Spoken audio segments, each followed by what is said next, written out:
This video is going to show what you need to make sauerkraut, how we make it, and why we make it in the way that we do. Enjoy! You need an organic or homegrown cabbage, any colour. I chose a white one.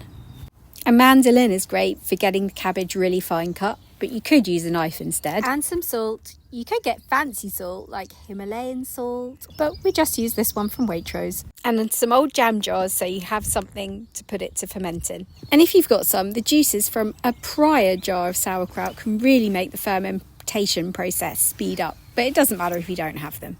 The reason why you want an organic or homegrown cabbage is because the fermentation experts say don't wash it, so you don't want to have any pesticides on there.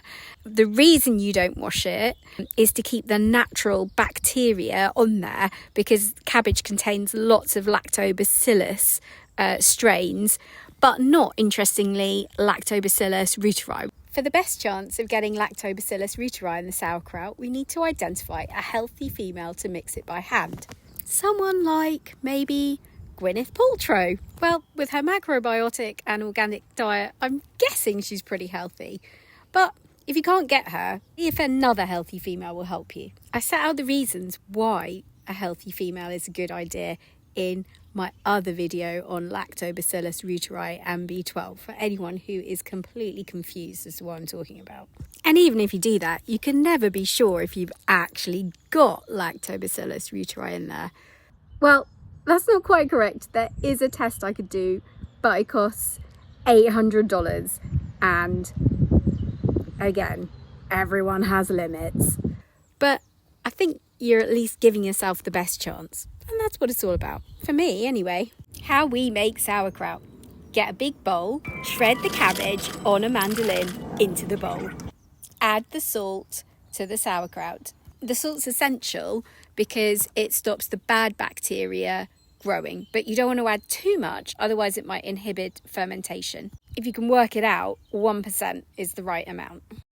Thoroughly mix by hand.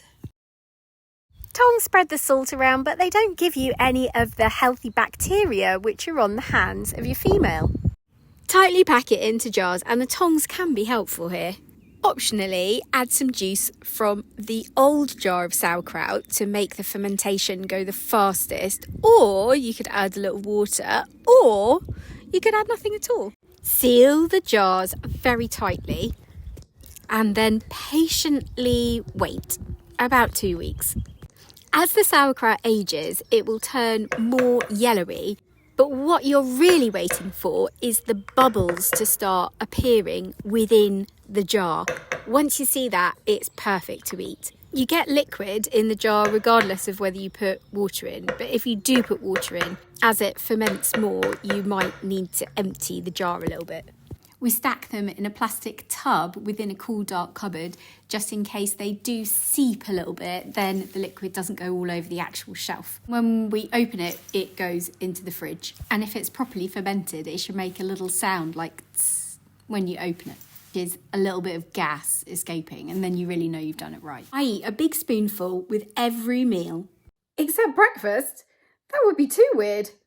It really helped my gut health and my stool quality, and it helped me get over my B12 deficiency. If you would like to follow me on my unconventional stage 4 pancreatic cancer journey, subscribe to She Dares Live.